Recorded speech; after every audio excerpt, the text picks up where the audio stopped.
السلام عليكم ورحمة الله وبركاته. هيجنني الأسطورة، هيجنني ناصر منسي بيقتل المصري البورسعيدي. ناصر أقصى المتفائلين يقول لك 1-0 2-1 2-0. ناصر بيقول لي تعالى أجيب لك جون بوشكاش، فرجني يا ناصر. ناصر بيستلم كرة يا جدعان من بره منطقة الجزاء، بيرشق في ال90. الولا انفجر ما شاء الله عليه. لكن عشان اكلمك واحكي لك حدوته الماتش كله والاثاره والمتعه اللي كانت في الماتش، 4-1 بيتفوق الزمالك على المصري. هات خربوش الشاي بتاعك الجميل وتعال.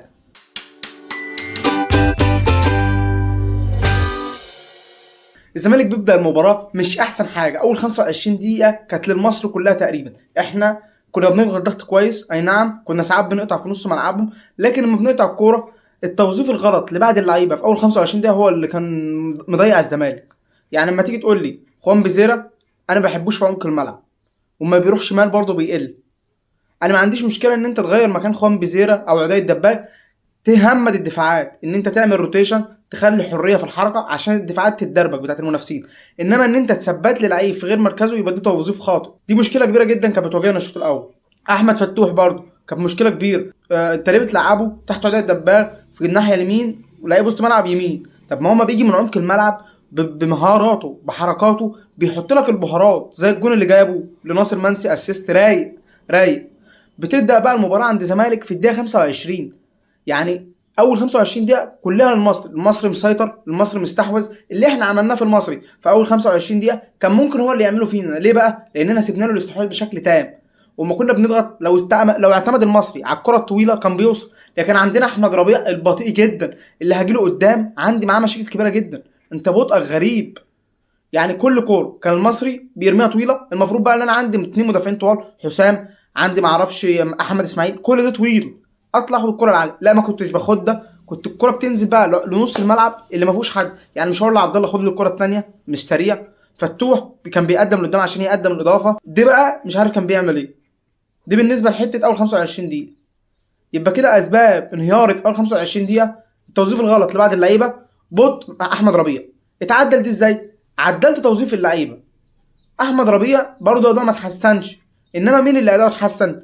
نزل جنبه ساعده في الناحيه الدفاعيه احمد فتوح، اللاعب الجامد جدا اللي من كوكب تاني. انا مسميه من كوكب تاني، اللي ما بيعتمدش. نزل وساعده وقدرنا نسيطر على المباراه. انا عايز اجيلك بقى فوقنا كان في الدقيقه 25.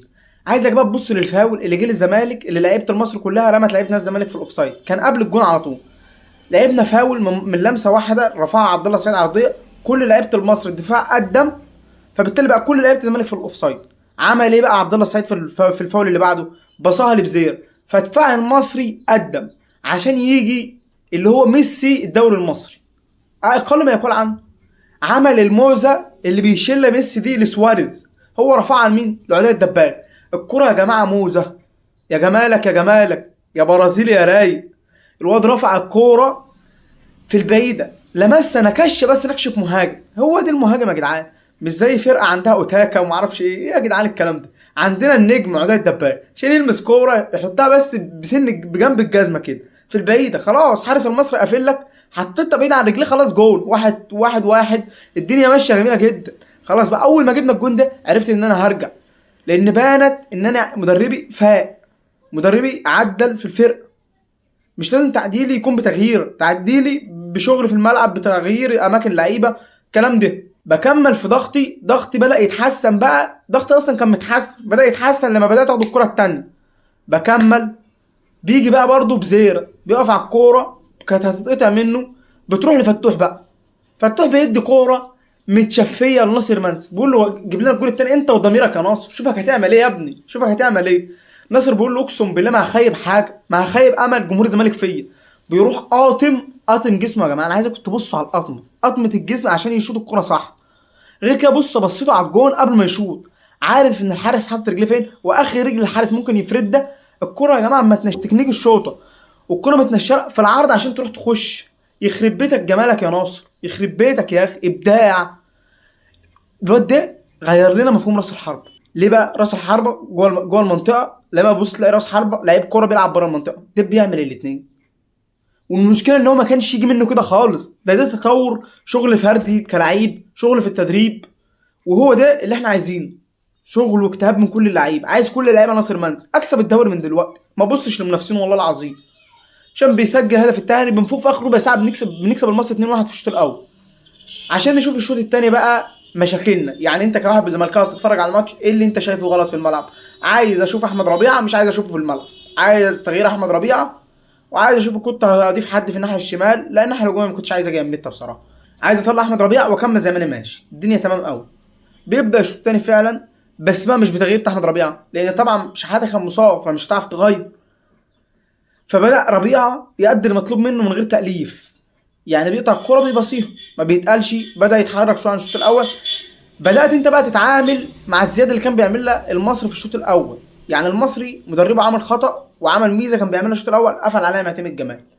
المصري كان بيلعب بالثلاثه سردباكات، فكان باهر غيروا مكانه عشان يطلع بالكوره، عشان احنا عندنا عدي بيضغط اكتر من بزيره طبعا، فغيروا مكانه عشان يطلع المصري بالكوره. فدي ضرت المصري ان العيش بقى محتاج ياخد الكوره عشان يعدل على عدل رجله يفضل ماشي بيها كتير، فبيبطئ الريتم بتاع المصري. فديت كانت نقطه سلبيه للمصري استمر فيها كوكي في الشوط الثاني. فدي الفرق بين مدرب ومدرب. مدرب المصري لقى غلطه ما خدش باله منها او ما حبش يعدلها في الشوط الثاني، انما مدرب المصري خد باله ان حته لعب المصري بثلاثه بيخلوا ثلاثه سردباكين، فبيطير باكات وبيخلي العراق يخش للقلب بيعمل زياده في وسط الملعب. فايه اللي يخلي المصري يمسك الكره في اول 25 دقيقه؟ الزياده اللي كان عاملها العراقي. والباك الثاني منصور، احمد ايمن منصور. اقابلها ازاي؟ اقابلها بحته انني هطلب من عدي يرجع يساعد، قفلت انا كده على العراق، او اطلب من بزير ايا كان فيه. دي شغل مدير فني يا جماعه من بره محترم قوي معتمد جمال، شغل عالي عالي عالي قوي يا جدعان عشان نيجي نسجل هدف ثالث. عايزك بقى تبص للهدف الثالث ده، بص كده على جمال الكوره. يعني بص من اول الكوره، انا مش عايزك تبص لناصر وتحركات، انا هجيلك من الاول. كله يقول لك ناصر، انا بقى هجيبك من الاول. شوف نقله حسام عبد المجيد، شوف حسام عبد المجيد اما لعب الكره ادم كايد. ادم كايد كان ظهره الجون، يعني وشه الجون، ظهره الجون المصري. شوف ازاي اللعيب لف. انا اول حاجه عامل اسكان عشان يلف بلاعب المصري، لف بلاعب المصري، لاعب المصري بيتشعلق في كتفه وداخل عليه اتنين كمان. شوف عمل الترقيصه وفتح اللعب. اما عمل الترقيصه بقى ما زودهاش، رقص اتنين ايجابي. انا احب اللعيب المهاري الايجابي، المهاري اللي بينقل الكره ويسرع الريتم. نقلها لعمر جابر. عمر جابر ما بستعجلش فيها برضو عشان ما يديهالوش واحد على واحد، اداها له بعد ما سبق باك المصري. فلما سبق بقى الباك المصري خلاص انا كده خلاص رفعتها القريبه على القريبه الناصر كان المفروض يقطع القريبه بشكل اسرع من كده. شتت لعيب المصري، اي المهاجم تاني انا هقف في مكاني خلاص. السكواد شتتت الكوره اصلا مع في رجل اللعيب المصري بتاع وسط الملعب عشان يرجع ياخد الكوره. بص بقى البوشكاش هيظهر هنا بقى، الجون اللي من كوكب تاني. خد الكوره ناصر، طبعا مش محتاج اقول لك عمل ايه، انت عارف عمل ايه. قاري مساحات الجون ده. صفحه المهاجم، هات صفحه المهاجم اقراها هتلاقي ناصر. عايز تشوف حد قاريها؟ ناصر منسي. الولد دارس يعني ايه مهاجم. الولد استلم الكرة وان تاتش، بص في الثمانية، الواد ما حطاش في التسعين لكن في الثمانية. حارس المصري ما توقعش ان هو يشوط، هو ذات نفسه اي مهاجم تاني عمره ما يحط كرة من هنا. احسن جون شفته في البطولات المحلية لحد دلوقتي، كاس، دوري، سوبر، رابطة، مش هتلاقي جون من الجون دي. الجون الرابع بقى انا بسميه مكافأة حسام عبد المجيد. الولا يا جماعة اداؤه هايل هايل، ومحمد اسماعيل اداؤه هايل. يا حسام يا حسن، دول مش عشان لابسين ابيض نبص لهم بصه تانية، دول مصريين مصريين والله. بص الدفاع بص الدفاع بتاع الزمالك عامل ازاي يا حسام، بص الدفاع بتاع الزمالك عامل ازاي.